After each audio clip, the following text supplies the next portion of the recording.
ನಾವು ನಮ್ಮಲ್ಲಿ ಬೀಜೋತ್ಪಾದನೆ ಮಾಡ್ತಾ ಇದ್ದೀವಿ, ರೈತರಿಂದನೇ ಮಾಡಿಸ್ತೀವಿ.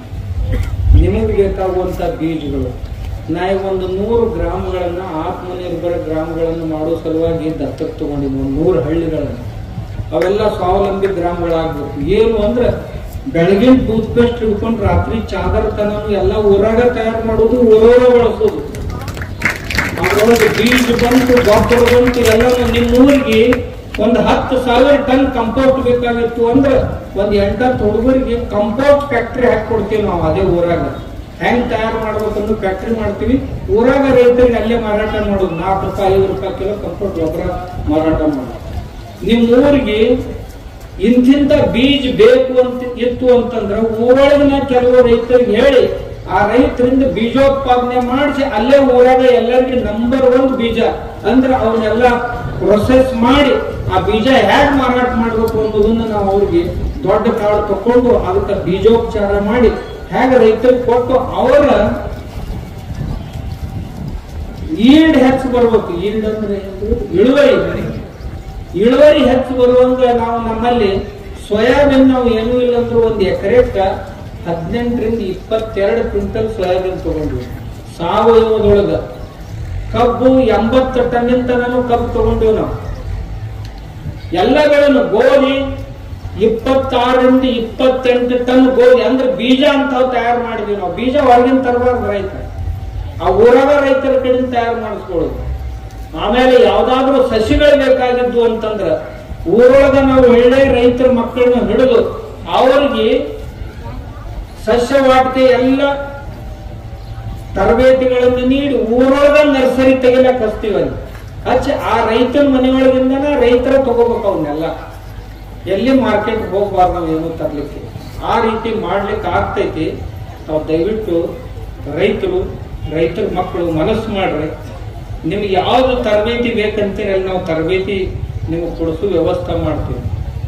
ಬೇಕಂದ್ರೆ ಅಲ್ಲಿ ಬರ್ರಿ, ಇರ್ಲಿಲ್ಲ ಅಂದ್ರೆ ಇಲ್ಲೇ ಎಲ್ಲರೂ ಸನೇದಾಗ ಯಾವ ಮಠದವ್ರು ತಯಾರಾಗ್ತಾರ ಆ ಮಠದವ್ರಿಗೆ ಹೇಳಿ ಆ ಮಠದಾಗ ನಿಮ್ಗೆ ಇಟ್ಟು ಆ ಮಠದಾಗ ಇವನ್ನೆಲ್ಲ ತರಬೇತಿಗಳನ್ನ ಕೊಡುವಂತ ವ್ಯವಸ್ಥೆ ಮಾಡ್ತೀವಿ. ಇಂಥ ಇವತ್ತಿನ ನಿಮ್ಮ ಜೊತೆ ಸಂವಾದ ಮಾಡುವ ವ್ಯವಸ್ಥೆಯನ್ನ ನಮ್ಮ ಚನ್ನವೀರದೇವರು ಮಾಡಿದ್ರು. ಅವ್ರದ್ದು ಪಟ್ಟಾಧಿಕಾರ ಇತ್ತು. ನನಗೇನು ಬರೋ ಇಚ್ಛೆ ಇರ್ಲಿಲ್ಲ. ನಾ ಬರೋದ್ರಲ್ಲಿ ಬಹಳ ಕಡಿಮೆ ಬರ್ತೀನಿ. ನೀವು ಬರ್ಬೇಕ್ರಿ, ಹಂಗ್ರಿ ಹಿಂಗ್ರಿ ಏನೇನೋ ಸ್ವಲ್ಪ ಅಲಿಗೇಷನ್ ಮಾಡಿದ್ರು ಅವರು. ನೀವು ಸ್ವಾಮಿಗಳು ಹಂಗದಿರಿ ಹಿಂಗದಿರಿ, ನನಗೆಲ್ಲ ರೂಢ ಅದಾವು ಯಾರ್ಯಾರು ಏನೇ ಅಂತ ಕೇಳಿ ಬಿಟ್ಟು ಬಿಡ್ತೀನಿ. ಆದ್ರೂ ಇವ್ರನ್ನ ಒಂದ್ಯಾರು ಬಿಡ್ಲಿಲ್ಲ ನಾನು ಅಷ್ಟ. ಯಾಕೋ ಅಂತಾರಂತಂದ್ರ ಗುರುಗಳು ಮಾತು ಗುರುಗಳು ಯಾಕೋ ಭಾಳ ಸಿಟ್ಟು ಮಾಡ್ಕೊಂಡಾರ ಕಾಣತ್ತ, ಗುರುಗಳು ಹಿಂಗೆ ಕಿವಿ ತುಂಬು ಮಂದಿ ಭಾಳ ಇದ್ದಂಗೆ ಕಾಣ್ತಾರ ಅಂತ ಹಿಂಗೆ ನನಗೆ ಅನಿಸ್ತು. ಗುರುಗಳು ಒಬ್ಬರ ಹೆಂಗೆ ಅನ್ನೋರು, ಅವ್ರು ಹಿಂದೆ ಯಾರು ಇರತ್ತಾರಲ್ಲ ಕಿವಿ ತುಂಬ್ತಾರೆ, ತುಂಬಿ ಬಯಸ್ತಿರ್ಬೇಕು ಅವ್ರ ಕಡೆಯಿಂದ ನಾನು ತಿಳ್ಕೊಂಡು ಗುರುಗಳು ಏನೇನು ನಮ್ಮ ಮ್ಯಾಗ ಆರೋಪ ಅಪವಾದಗಳನ್ನು ಮಾಡಿದ್ರು ಅವನ್ನೆಲ್ಲ ಸುಳ್ಳು ಮಾಡ್ಬೇಕಂತ ನಾ ಬಂದೀನಿ.